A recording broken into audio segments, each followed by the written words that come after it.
नमस्कार, मैं डॉक्टर सीमा Sharma SS Sanskrit classes में आपका स्वागत करती हूँ।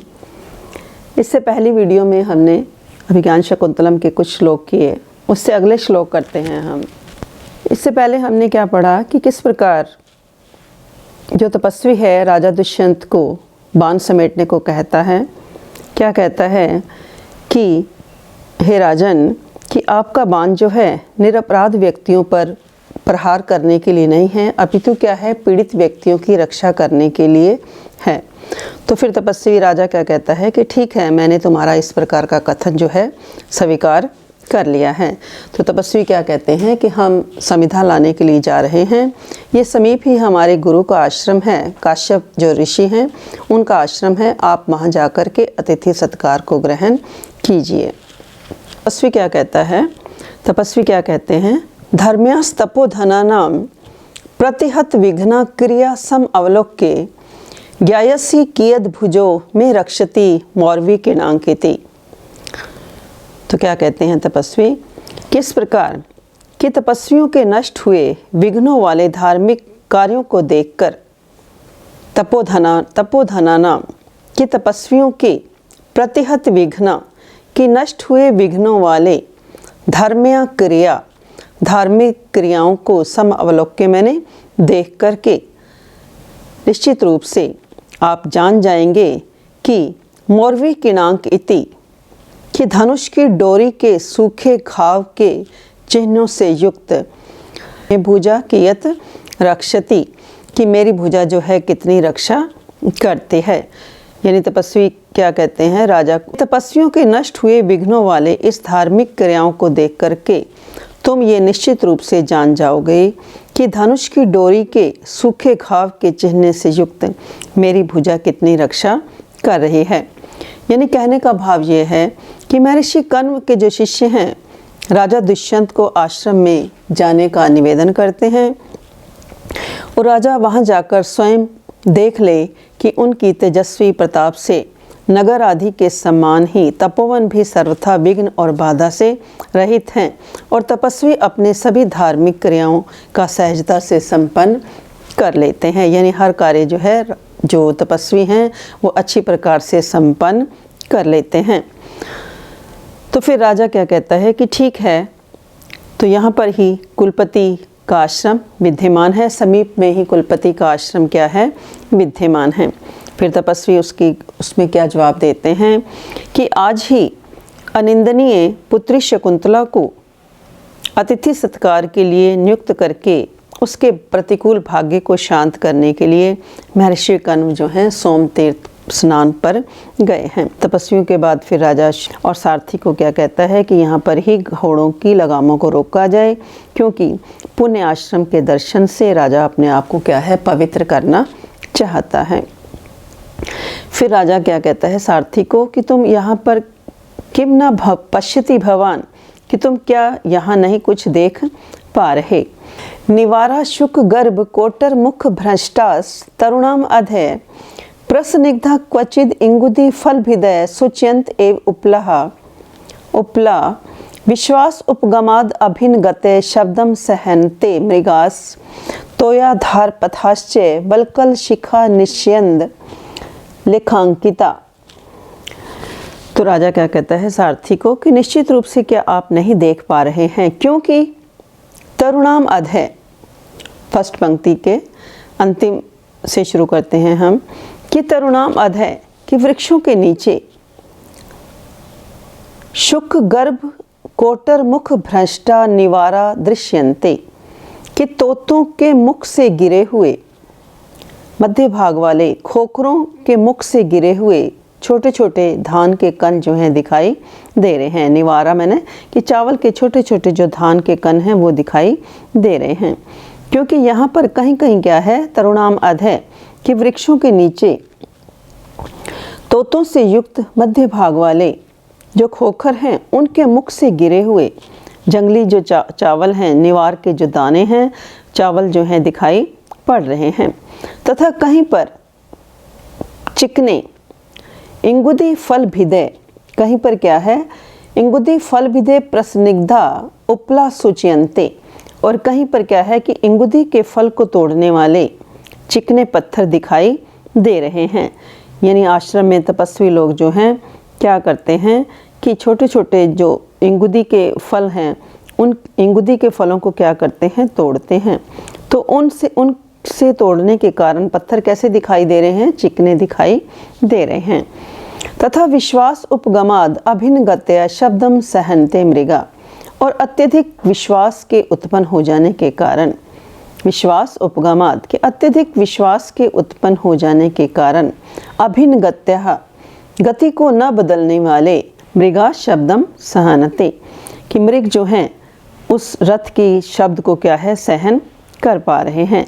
यानी इस आश्रम पर मैं देख रहा हूँ, राजा क्या कहता है सारथी को कि इस आश्रम की मैं किस प्रकार की स्थिति का अनुभव कर रहा हूँ कि यहाँ पर विचरण करने वाले जो मृग हैं वो रथ की गति को सुनने के बाद भी अपने बड़ी सहजता से क्या है उस रथ की गति को क्या है, सहन कर रहे हैं।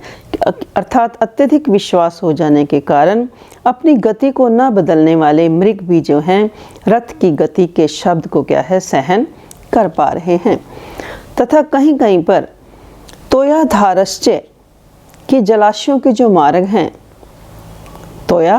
तोयाधार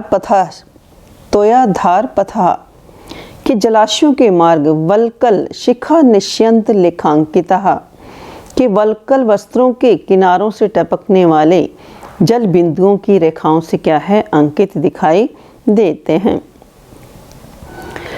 यानी जलाशयों के जो मार्ग हैं ऋषियों के गीले वस्त्रों से टपकते हुए जल कणों से रेखांकित दिखाई देते हैं।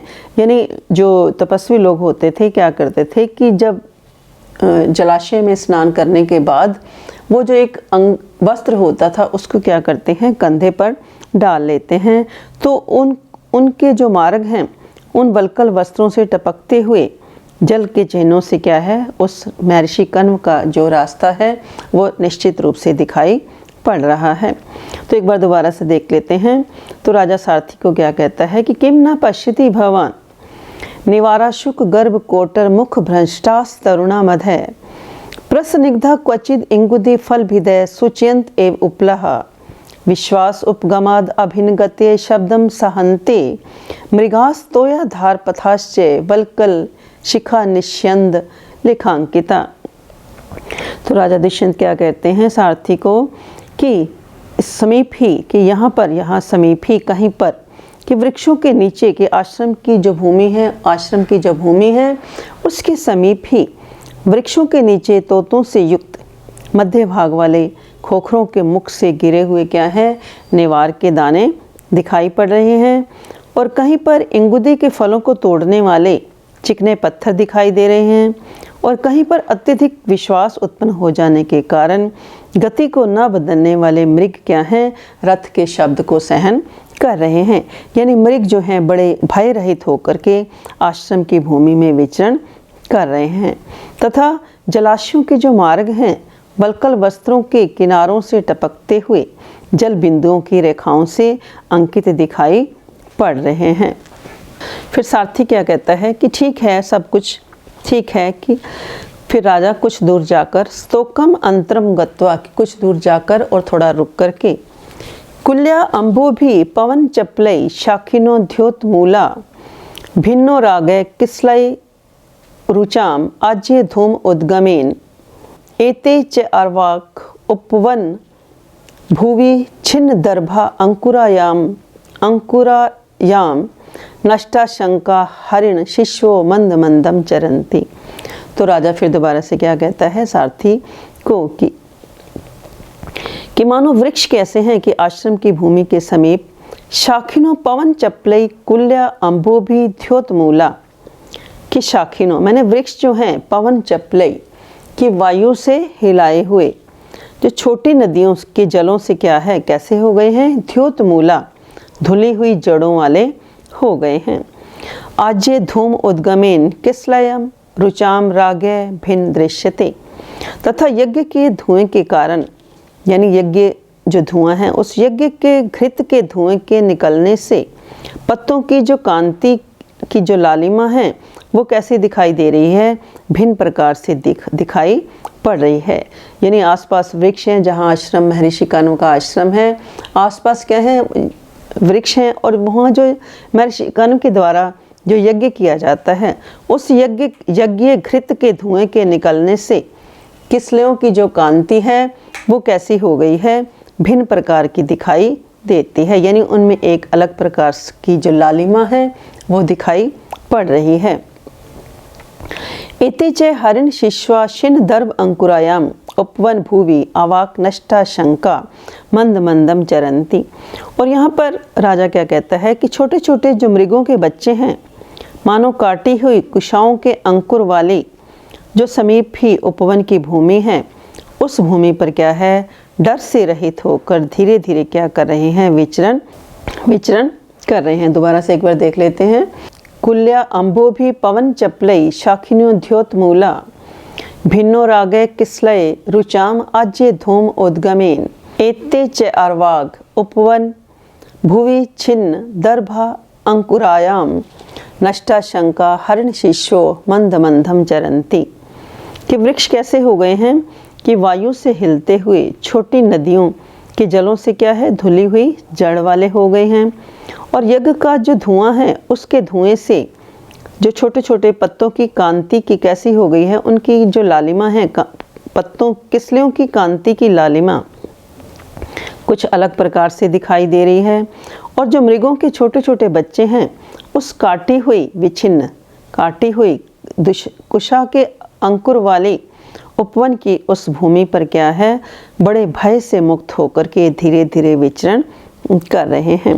अर्थात ऋषियों के द्वारा कुशा घास भी काटी हुई है, और जो हरिण शावक हैं वो निर्भय होकर क्या है, धीरे धीरे इधर विचरण कर रहे हैं। लगामें सारथी क्या राजा को जवाब देता है कि लगामों को खींच लिया गया है, आप रथ से नीचे उतर जाइए। फिर राजा रथ से नीचे उतर करके क्या कहता है कि इस तपोवन में क्या है कि एक विनीत वेश में राजा को आश्रम में प्रवेश करना चाहिए।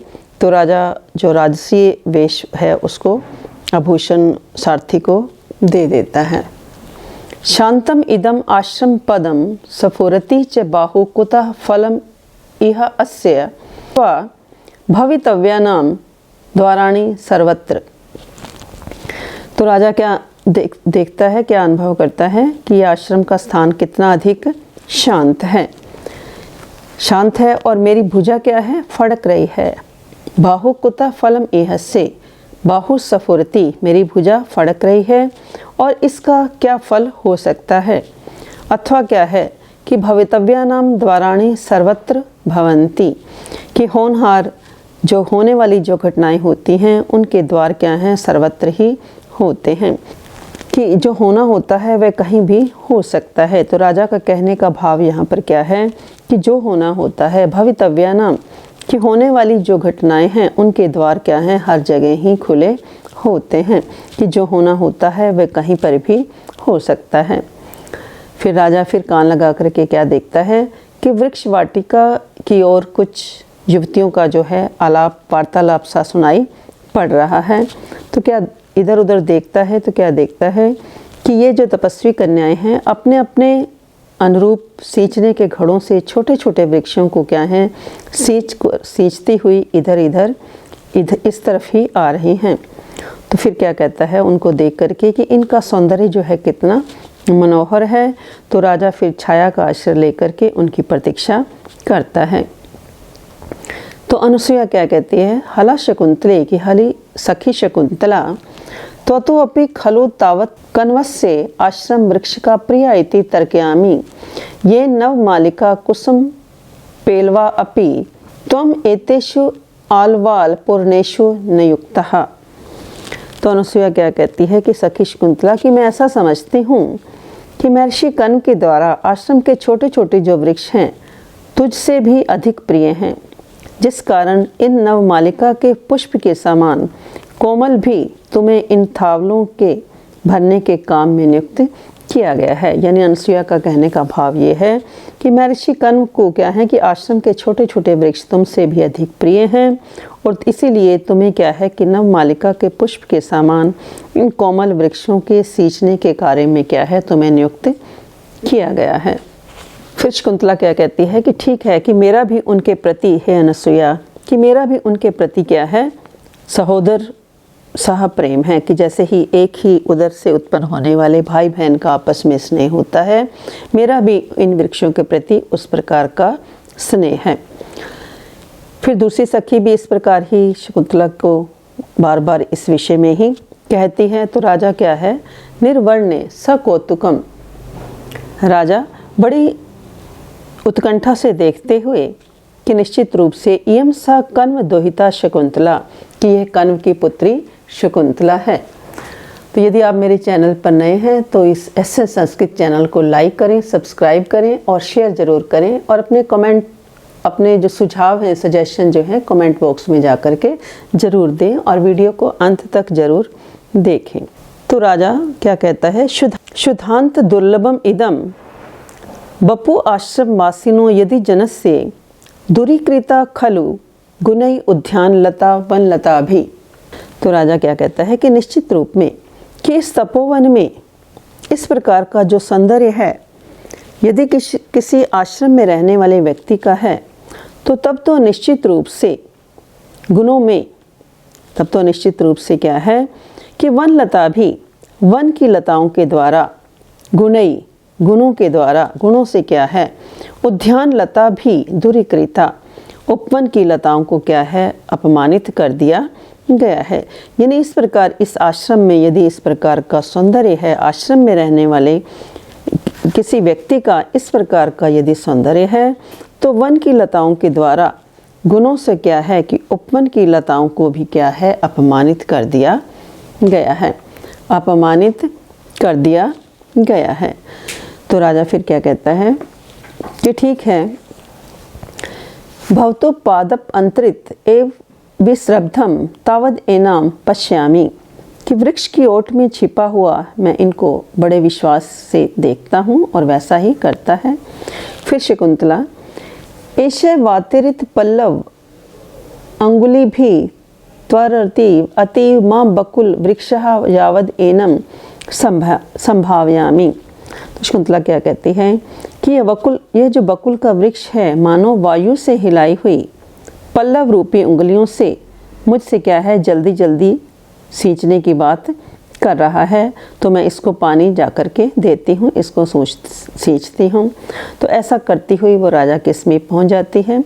राजा बड़े ध्यानपूर्वक देखता हुआ क्या कहता है, इदम किल व्याज मनोहरम वपुस्तपे शमम साधितुम य इच्छति ध्रुवम सा नील उत्पल पत्र धारया शमिलताम छेतुम ऋषि व्यवस्यति।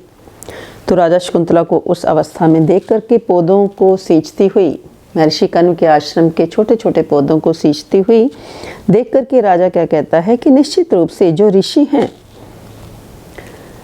इदम किल व्याज मनोहरम, कि महर्षि कण्व जो हैं अव्याज मनोहरम, निर्व्याज अर्थात स्वाभाविक रूप से ही बिना कृत्रिम साधनों के मनोहर, यानी बिना किसी स्वाभाविक रूप से ही सुंदर, इस प्रकार की शकुंतला के शरीर को तप के योग्य बनाना चाहते हैं। यानी शकुंतला इतनी अधिक सुंदर है। तो राजा उस शकुंतला को देख करके क्या कहता है कि जो महर्षि कण्व हैं निश्चित रूप से स्वाभाविक रूप से इस प्रकार सौंदर्य को प्राप्त इस शकुंतला के शरीर को क्या है तप के योग्य बनाना चाहते हैं। यह निश्चित रूप से किस प्रकार की स्थिति है, नील उत्पल पत्र धारया शमिलताम शेतुम ऋषि व्यवस्थिति, कि मानो नीले कमल की पंखुड़ी की धार से शमिलता को काटने का प्रयास कर रहे हैं। यानी अगर वो तपोवन में पलने वाले शकुंतला से वृक्षों को सींचने का कार्य कराना चाहते हैं, तो निश्चित रूप से क्या है कि नीले कमल की पंखुड़ी की धार से, नील कमल की पंखुड़ी की धार से शमिलता को काटने का प्रयास करते हैं। यानी राजा दुष्यंत शकुंतला को वृक्ष सींचन के कार्य में लगी देख करके ऐसा सोचते हैं कि कोमलांगी शकुंतला से वृक्ष सींचने जैसे कठोर कार्य कराना उसी प्रकार अनुचित है जिस प्रकार कोमल कमल पत्र से शमीलता को काटने का प्रयत्न करना वास्तव में निरर्थक माना जाता है। फिर राजा क्या कहता है, सरसिजम अनुविद्धम शैवलेन अपि रम्यम मलिनम हिमांशो लक्ष्म लक्ष्मीम तनोति इयम अधिक मनोज्ञा वल्कलेन अपि तन्वी किम एव ही मधुराणाम मंडनम न आकृतिना। तो राजा फिर क्या कहते हैं कि जिस प्रकार ये सारे श्लोक इम्पोर्टेंट है, प्रथम अंक के हमारे, इससे पहले जो हमने किया 14वां भी भवितव्या नाम द्वाराणी, भवितव्या नाम भवंती द्वाराणी सर्वत्र, ये भी इम्पोर्टेंट है। दूरीकृता खलु गुनई उद्यान लता वन लता भी ये सूक्तियों के रूप में हमारी पंक्तियाँ जो हैं आ जाती हैं। इसी प्रकार 16वें श्लोक की भी ध्रुवम स नील उत्पल पत्र धारया शमिलताम शेतुम ऋषि विवस्यति, ये जो श्लोक हैं हमारे सूक्तियों के रूप में, व्याख्या के रूप में पेपर में पूछे जाते हैं। और इस श्लोक की भी अंतिम पंक्ति जो है एग्जाम के लिए इम्पोर्टेंट है। तो सरसिजम अपि अनुविद्धम शैवलेन अपि रम्यम मलिनम अपि हिमांशो लक्ष्म लक्ष्मीम तनोति इयम अधिक मनोज्ञा वल्कलेन अपि तन्वी किम इव ही मधुराणाम मंडनम न आकृतिना। तो राजा फिर शकुंतला को देख करके क्या कहता है कि निश्चित रूप से शैवलेन अनुविद्धम अपि सरसिजम रम्यम, कि काई से लिपटा हुआ भी कमल कैसे होता है, शोभा को धारण करता है। हिमांशो मलिनम अपि लक्ष्म लक्ष्मीम तनोति, और चंद्रमा का मलिन भी कलंक उसकी शोभा को क्या है, बढ़ाने वाला होता है। यानी चंद्रमा में लगा हुआ जो दाग होता है, कलंक से युक्त चंद्रमा भी क्या है, आकर्षक होता है, उसकी शोभा को बढ़ाने वाला होता है। एवं तन्वी वल्कलेन अपि अधिक मनोज्ञा अस्ति, और यह शकुंतला जो है वल्कल वस्त्र से क्या है, और भी अधिक सुंदर लग रही है। किम एव ही मधुरानाम मंडनम ने आकृतिना, क्योंकि सुंदर आकृति वालों के लिए कौन सी वस्तु आभूषण नहीं होती है। यानी जो स्वाभाविक रूप से सुंदर होते हैं उनके लिए जो बाह्य उपकरण हैं उसकी सुंदरता को और बढ़ा तो सकते हैं परंतु कम नहीं कर सकते। तो ये पंक्ति भी इम्पोर्टेंट है पेपर के लिए। फिर अनुसुईया क्या कहती है कि एष तात काश्यपेन तम एव स्वहस्त समर्धिता अलिंदिके माधवीलता किम विस्मृता ते। तो अनुसुईया फिर शकुंतला को क्या कहती है कि हे सखी शकुंतला, कि महर्षि कर्ण के द्वारा तुम्हारे समान अपने ही हाथ से बढ़ाई गई इस चबूतरे पर स्थित माधवी लता को तुम क्या सींचना भूल गई हो। शकुंतला, निश्चित रूप से ऐसा नहीं है। आत्मानम अपि विस्मरिष्यसि, कि मैंने अपने आप को मैं भुला दूंगी यदि मैं ऐसा सोचती हूँ। फिर प्रियमदा क्या कहती है सखी शकुंतला कि यह समीप ही बकुल के वृक्ष के समीप में थोड़ी देर यहाँ पर ही खड़ी रहो। शकुंतला पूछती है कथमेव, कि क्यों मैं यहाँ पर खड़ी रहूँ। प्रियमदा, समीप में स्थित तुमसे ये बकुल वृक्ष मुझे लता युक्त सा प्रतीत हो रहा है। फिर शकुंतला क्या कहती है, इसलिए तुम प्रियमदा यानी प्रिय बोलने वाली हो। तो राजा क्या कहता है, प्रियम अपि तथ्यम अह ईशा, प्रिय होते हुए भी सत्य ही कहा गया है।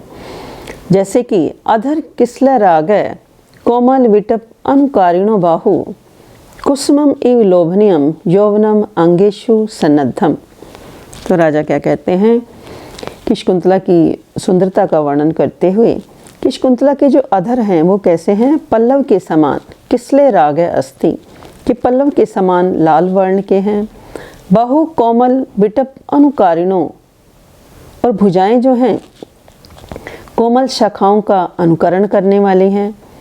अंगेशु कुसुमम एव लोभनियम यौवनम सन्नद्धम अस्ति, और अंगों में पुष्प के समान यौवन जो है व्याप्त है।